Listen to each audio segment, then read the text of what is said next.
Assalamualaikum warahmatullahi wabarakatuh. Salam sejahtera bagi kita semua.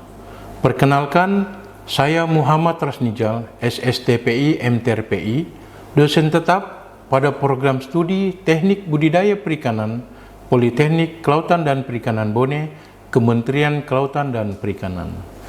Video ini merupakan bagian dari pernyataan diri dosen dalam unjuk kerja Tridharma Perguruan Tinggi atau PDD UKT PT sebagai salah satu syarat untuk sertifikasi dosen tahun 2026 dalam aspek pengajaran. Dalam melaksanakan proses pembelajaran, saya menerapkan pendekatan DII, yaitu Delivery, Interaction, and Assessment. Aspek delivery adalah kegiatan penyampaian materi kepada mahasiswa agar materi yang disajikan bisa dipahami oleh mahasiswa. Aspek interaction adalah bentuk interaksi yang terjadi antara dosen dan mahasiswa selama proses perkuliahan untuk mencapai capaian pembelajaran. Sedangkan aspek assessment adalah penilaian terhadap proses pembelajaran kepada mahasiswa. Pada kesempatan ini, saya akan menjelaskan secara singkat mengenai mata kuliah Teknik Pembenihan Ikan yang diajarkan pada semester 3 dengan kode mata kuliah TBP 2.22.3.4 dengan bobot SKS 1 teori dan 3 praktek. Mata kuliah ini diampu oleh tim teaching sebanyak 5 dosen yang dilaksanakan dalam 16 kali pertemuan dengan rincian 14 kali pertemuan materi, 1 kali ujian tengah semester, dan 1 kali ujian akhir semester. Mata kuliah Teknik Pembenihan Ikan ini membahas tentang prinsip dasar pembenihan ikan dan menguasai keterampilan teknis dalam proses pembenihan ikan sesuai dengan kaidah cara pembenihan ikan yang baik. Kegiatan pembenihan ikan ini bertujuan untuk menghasilkan benih ikan yang berkualitas, unggul, tahan terhadap serangan penyakit, pertumbuhan cepat, sehingga benih ikan bisa tersedia setiap saat dalam jumlah banyak, tanpa harus tergantung oleh musim, dan hasil tangkapan benih ikan dari alam, dan sesuai dengan kebutuhan industri perikanan budidaya. Capaian pembelajaran mata kuliah Teknik Pembenihan Ikan yaitu, mahasiswa mampu melakukan kegiatan pembenihan ikan, krustase, moluska dengan benar sesuai dengan kaidah cara pembenihan ikan yang baik. Adapun kompetensi mata kuliah Teknik Pembenihan Ikan yaitu kompetensi pertama, 1 kali pertemuan menjelaskan tentang ruang lingkup pembenihan ikan yang terdiri dari sistem reproduksi, cakupan kultifan, ikan, krustasea dan moluska, serta penerapan biosecurity pada unit pembenihan ikan. Kompetensi kedua, 2 kali pertemuan menjelaskan tentang persiapan wadah dan media pembenihan ikan yang terdiri dari jenis wadah pembenihan ikan, proses sanitasi dan sterilisasi wadah serta media. Kompetensi ketiga, 2 kali pertemuan menjelaskan tentang manajemen induk yang terdiri dari seleksi induk, pemeliharaan induk, pakan induk, pengelolaan kualitas air, dan pengelolaan kesehatan induk. Kompetensi keempat, 2 kali pertemuan menjelaskan tentang pemijahan ikan yang terdiri dari metode pemijahan secara alami, semi buatan, buatan, pengamatan, tingkat kematangan gonad, dan pada pertemuan ke-8 dilakukan ujian tengah semester. Kompetensi kelima, 2 kali pertemuan menjelaskan tentang penetasan telur dan manajemen larva yang terdiri dari pengamatan dan perkembangan telur, fertilization rate dan hatching rate, sulfivar rate, pengelolaan kualitas air, dan pengendalian hama penyakit ikan. Kompetensi ke-6, 2 kali pertemuan menjelaskan tentang pendederan ikan yang terdiri dari penebaran larva, penentuan dosis pemberian pakan, pengelolaan kualitas air, dan pengendalian hama penyakit ikan saat pendederan. Kompetensi ke-7, 1 kali pertemuan menjelaskan tentang seleksi dan uji mutu benih ikan yang terdiri dari uji mutu benih ikan yang baik menurut SNI dan kegiatan grading. Kompetensi ke-8, 1 kali pertemuan menjelaskan tentang panen benih ikan yang terdiri dari alat dan sarana panen, serta metode panen benih ikan. Kompetensi ke-9, satu kali pertemuan menjelaskan tentang pasca panen benih ikan dan transportasi yang terdiri dari pengemasan benih dan transportasi benih ikan. Pada pertemuan ke-16 dilakukan ujian akhir semester. Untuk aspek asesmen dari mata kuliah teknik pembenihan ikan dibagi atas 2 tahapan penilaian, yaitu penilaian terhadap teori sebanyak 40% dan penilaian terhadap praktek sebanyak 60%. Untuk teori dibagi atas 3 poin, yaitu poin pertama, tugas dan kuis sebesar 20%, kemudian ujian tengah semester 40%, dan ujian akhir semester 40%. Untuk praktikum dibagi atas 3 poin, yaitu persiapan praktek 30%, proses praktek 30%, dan hasil dari praktek 40%. Mahasiswa dinyatakan lulus jika mencapai nilai 66-75 atau mendapat nilai B. Demikian penjelasan singkat tentang mata kuliah teknik pembenihan ikan. Semoga video ini dapat memberikan gambaran nyata mengenai proses pembelajaran yang saya laksanakan. Terima kasih. Assalamualaikum warahmatullahi wabarakatuh. Assalamualaikum warahmatullahi wabarakatuh. Selamat pagi, salam sejahtera buat kita semua.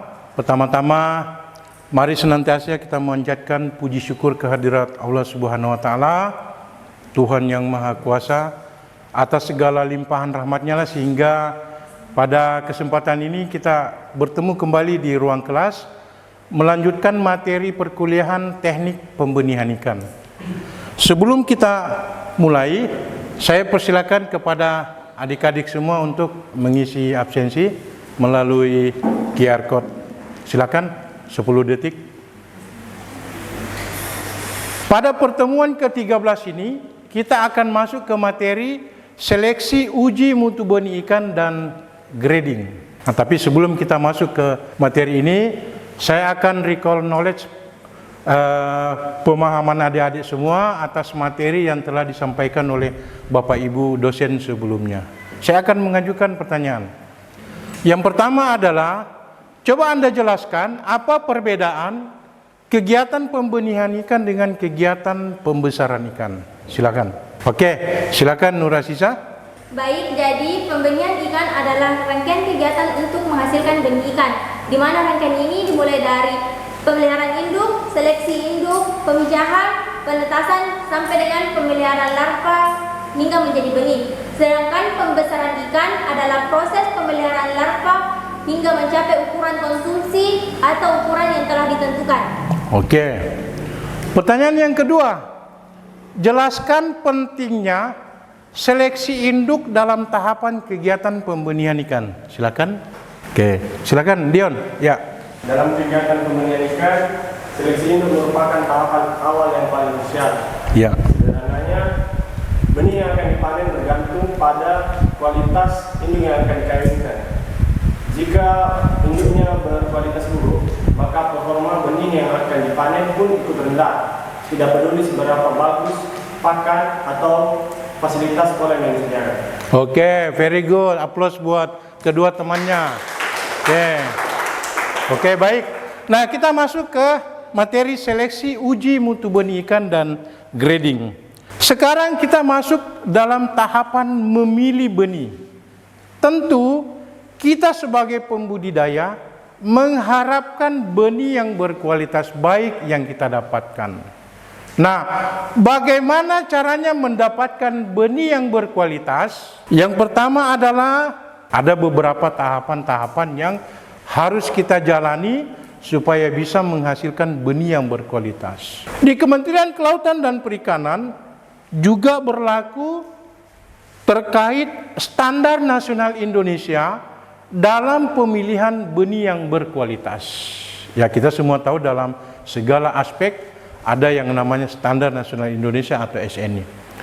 SNI ini adalah merupakan hasil konsolidasi ilmu pengetahuan dan teknologi serta pengalaman dari beberapa stakeholder pemangku kepentingan, pihak swasta. SNI ini merupakan hasil konsolidasi ilmu pengetahuan dan teknologi serta pengalaman dari berbagai stakeholder, baik itu dari swasta, instansi pemerintah, akademisi, dunia usaha, dunia industri, yang merancang suatu konsensus atau kesepakatan terkait produk atau jasa yang akan kita keluarkan. Nah, di Indonesia dalam kegiatan pembenihan ikan juga ada SNI yang berlaku.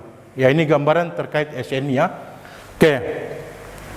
Nah, salah satu contoh SNI adalah SNI 8035 2019 terkait cara pembenihan ikan yang baik. Nah, di SNI ini terdiri dari beberapa aspek. Yang pertama terkait manajemen, kemudian ada aspek teknis, ada aspek pengendalian dan kesejahteraan ikan, pengelolaan lingkungan, sosial dan ekonomi, serta dokumentasi. Nah, pada kesempatan ini kita masuk ke aspek teknis. Aspek teknis ada beberapa, tapi kita mengacu kepada poin kelima terkait pengelolaan benih. Ya. Jadi sebagai calon teknisi, sebetulnya panduan dalam kegiatan pembenihan ikan itu sudah ada. Jadi tinggal kita bagaimana membandingkan, membaca, mempelajari dan mengikuti apa yang sudah ada pada SOP, supaya kegiatan pembenihan yang kita lakukan bisa berjalan dengan baik. Oke. Nah, di aspek pengelolaan benih tadi, yang pertama adalah pemilihan benih ikan. Bagaimana caranya kita bisa mendapatkan benih yang berkualitas bagus? Yang pertama, kita harus mencari atau membeli di unit pembenihan yang sudah bersertifikat. Kenapa kualitasnya lebih bagus pada unit pembenihan yang sudah bersertifikat? Karena sudah menjalankan SOP yang mereka tetapkan. Kemudian sumber daya manusia yang terlibat dalam kegiatan pembenihan itu juga sudah mengikuti proses sertifikasi. Peralatan-peralatannya juga sudah disertifikasi, sarana dan prasarananya juga sudah mengikuti SOP yang mereka sudah tentukan. Nah, terkait cara mendapatkan benih adalah kita harus mengetahui dari mana asal benih. Sebagai pembudidaya, kita tidak boleh sembarang membeli benih dari mana, tidak jelas asalnya dari mana. Karena kenapa? Sebagaimana tadi yang disampaikan oleh saudara Dion, bahwa mutu benih tergantung dari mutu induk. Jika mutu induknya tidak bagus, besar kemungkinan kualitas benihnya juga tidak bagus. Nah, pada saat kita mau mendapatkan benih, sebisa mungkin kita pergi ke unit pembenihan atau di panti pembenihan. Kita melihat langsung kualitas benihnya di tempat. Datangi unit pembenihan yang bersertifikat, yang sudah tercatat perusahaannya bagus, kemudian konsumennya juga banyak. Itu ciri bahwa unit pembenihan itu bagus. Tahu asal benih? Asal benihnya kalau dikirim dari daerah lain ada surat keterangan asal. Dari mana surat keterangan asal? Asal benihnya dari mana?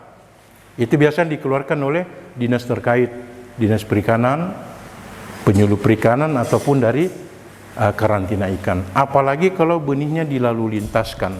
Oke, ya. Berikutnya,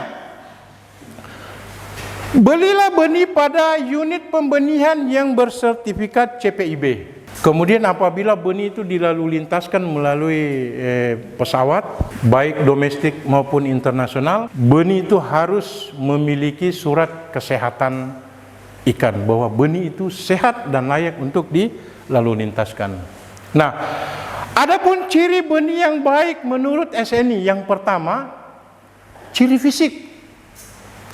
Ukurannya harus seragam. Kenapa ukurannya harus seragam? Karena dengan ukuran seragam akan memberikan kemudahan dalam proses pengelolaan pemeliharaan. Contoh, dari segi pemberian pakan, ukurannya seragam, sehingga ukuran pakannya juga seragam. Kalau ukuran benih tidak seragam, ada yang besar, ada yang kecil, nanti pakannya bervariasi. Kemudian, pada saat ukuran tidak seragam, besar kemungkinan akan memunculkan sifat kanibalisme pada benih, terutama pada ikan-ikan yang karnivora. Jika dia kekurangan pakan, dia akan memangsa, memakan teman-temannya yang berukuran lebih kecil. Oke. Ciri fisik yang kedua adalah bentuk tubuhnya normal atau proporsional. Tidak bengkok, tidak besar kepala, tidak hilang ekornya, tidak miring badannya, tulangnya lordosis, dan sebagainya. Jadi, pada saat kita membeli, kita harus memperhatikan, sehat enggak ini benih yang akan saya beli. Berikutnya, warnanya harus cerah. Warna cerah, tidak pucat. Dan gerakannya aktif. Aktif bergerak, itu menandakan bahwa benihnya memilih benih ikan yang gerakannya lambat, disentil sedikit tidak ada respon, itu bahwa ciri benih yang tidak berkualitas baik. Nah, kemudian untuk ciri biologi, terdapat pertumbuhan yang baik, memiliki pertumbuhan yang baik. Umurnya menunjukkan bahwa pertumbuhannya bagus, sekian senti berapa gram. Jangan sampai umurnya sudah berapa bulan tapi dia kecil. Nah, itu. Berikutnya, tidak tercampur jenis ikan yang lain. Nah, kalau kita memilih benih, pastikan satu jenis ikan yang kita mau beli tidak tercampur oleh benih yang lain. Kita mau beli ikan mas, tidak boleh ada benih lele, tidak tercampur dengan benih ikan nila. Ya, supaya apa? Supaya tidak terjadi persaingan dalam proses pemeliharaan. Oke. Dan yang terpenting adalah tidak terjangkit oleh penyakit. Baik, kita lanjutkan. Uji mutu benih sesuai SNI. Tujuannya adalah untuk memastikan benih seragam, sehat, dan bebas dari penyakit. Cara mengujinya ada dua. Yang pertama, menguji di lapangan, dan yang kedua adalah menguji di laboratorium. Silakan datang untuk melihat kondisi produksi benihan jika ada waktu. Yang pertama, uji lapangan. Uji lapangan bisa kita lakukan melalui secara visual. Kemudian atau gayung, benih yang ada pada baskom atau pada gayung. Bagaimana gerakannya, bagaimana keseragamannya, apakah ditempeli oleh organisme lain, atau organ tubuhnya ada yang luka atau cacat. Kemudian dilakukan stressing, dibuat kondisi benih itu berada dalam kondisi nyaman. Contoh, kalau dia air laut, boleh kita stressing dengan menggunakan air tawar. Kalau benih ikan air tawar, kita stressing pada air yang dengan salinitas tertentu dalam waktu yang tertentu. Jangan terlalu lama, nanti benihnya mati. Setelah sekian menit, kita lihat berapa yang stres, berapa persen yang stres. Jika yang stres lebih dari 50%, saya sarankan jangan dibeli itu benih. Tapi kalau responnya bagus, 90% atau hampir 100% bagus responnya, layak untuk kita beli. Kemudian ada stressing melalui pengangkutan. Caranya adalah kita buat benih dalam kemasan, kemudian kita uji coba dalam pengangkutan sekian jam. Setelah sekian jam berada dalam kemasan, berapa persen yang mati, berapa persen yang masih hidup. Itu juga salah satu cara untuk menentukan uji stressing. Kemudian respon terhadap pemberian pakan. Pada saat kita berada di bak pembenihan, bak pemeliharaan benih, kita berikan pakan. Manakala responnya tidak ada, tidak respon terhadap pemberian pakan yang kita berikan, itu salah satu ciri bahwa benihnya juga kurang bagus. Tapi kalau dia langsung sambar pakannya, bahwa berarti respon terhadap pakannya bagus. Ya, paham ya? Oke. Selanjutnya, uji laboratorium. Manakala uji lapangan sudah kita dapatkan bahwa kualitas benihnya bagus, kalau kita mau lebih meyakinkan lagi, lakukan uji di laboratorium. Uji di laboratorium itu untuk mengetahui bakteri ataupun patogen yang menyerang pada benih yang akan bisa kita amati melalui mikroskop, ataupun pihak daripada lab kesehatan yang ada di unit pembenihan itu melakukan uji bakteri. Apakah ada terkontaminasi bakteri pada benih yang akan kita beli. Kemudian bisa juga uji PCR untuk menentukan apakah benih yang akan kita beli ini sudah bebas dari sertifikat patogen free ataupun sertifikat patogen resisten. Benih yang kita beli kalau sudah mendapatkan SPF, sertifikat patogen free, artinya benih itu sudah terbebas dari serangan patogen. Sedangkan sertifikat resisten free, benih kita ini memang sengaja diberikan penyakit untuk mengetahui bagaimana kekuatan kekebalan tubuhnya melawan penyakit itu. Dia sudah resisten, sertifikat patogen resisten, sudah kebal terhadap serangan penyakit. Nah, kalau kita sudah dapatkan sertifikat SPF dan SPR, benihnya layak untuk kita gunakan, ya. Oke. Nah, yang terpenting juga adalah uji dokumen. Ya, dokumennya harus kita periksa. Dari mana benihnya berasal. Kemudian kita cek berapa jumlah yang kita pesan, apakah sesuai dengan jumlah yang datang. Apakah sesuai dengan orderan kita, saya mau benih yang berukuran sekian senti. Misalnya mau benih yang 5-7 cm, tapi benih yang datang 2-3 cm. Nah, itu harus dicek umurnya, kemudian jumlahnya berapa banyak. Dan kita mendapatkan informasi bahwa benih itu dipelihara di unit pembenihan itu bisa mencapai SR sekian pada proses pemeliharaan, ya. Oke. Ini tahapan manakala sudah kita dapatkan benih yang kita inginkan. Sebelum kita sebelum pembudidaya menebar, tentu melakukan aklimatisasi, proses penyesuaian kondisi lingkungan yang lama ke kondisi lingkungan yang baru. Selanjutnya kita masuk ke materi grading. Grading ini kan adalah proses pengklasifikasian, pemisahan ataupun penyortiran ikan berdasarkan ukuran, berdasarkan bentuk, warna, dan kualitas lainnya untuk menentukan nilai jual dan kategori pasar. Grading ini termasuk tahapan yang sangat penting dalam proses pembenihan. Kenapa? Karena melalui grading ini kita bisa meminimalisir terjadinya kerugian pada saat proses budidaya akibat dari proses kanibalisme yang terjadi pada ikan. Nah, adapun tujuan dari grading yang pertama mencegah kanibalisme. Oke, ulangi.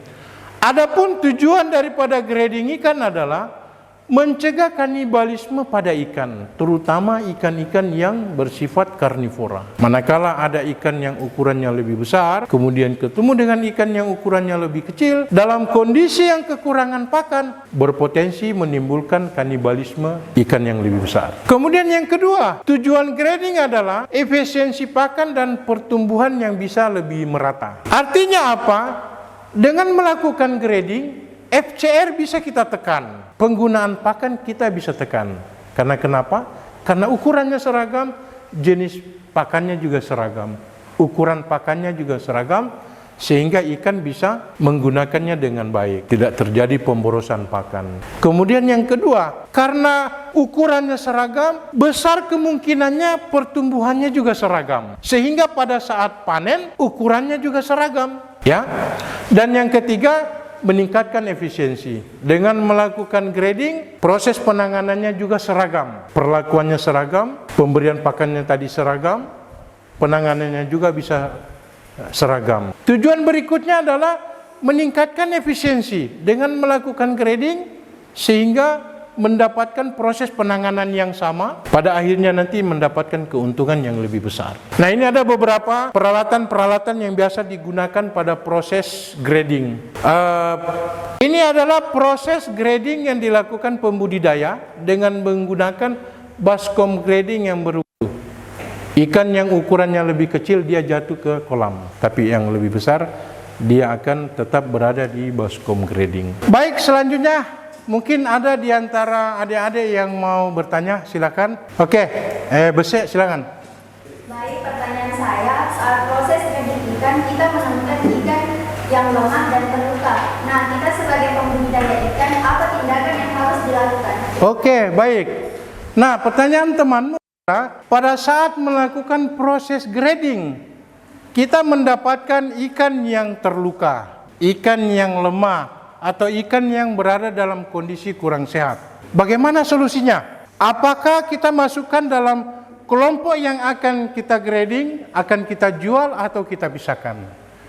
Nah, sebagai pembudidaya atau sebagai teknisi, Anda harus memisahkan ikan yang kondisinya kurang sehat. Jangan dipaksakan bergabung dengan ikan yang sehat, karena nanti akan mempengaruhi ikan yang lainnya. Jadi manakala kita dapatkan ikan yang kondisinya tidak sehat, itu disingkirkan, diisolasi, dirawat, dikarantina di tempat tersendiri sampai dia sehat.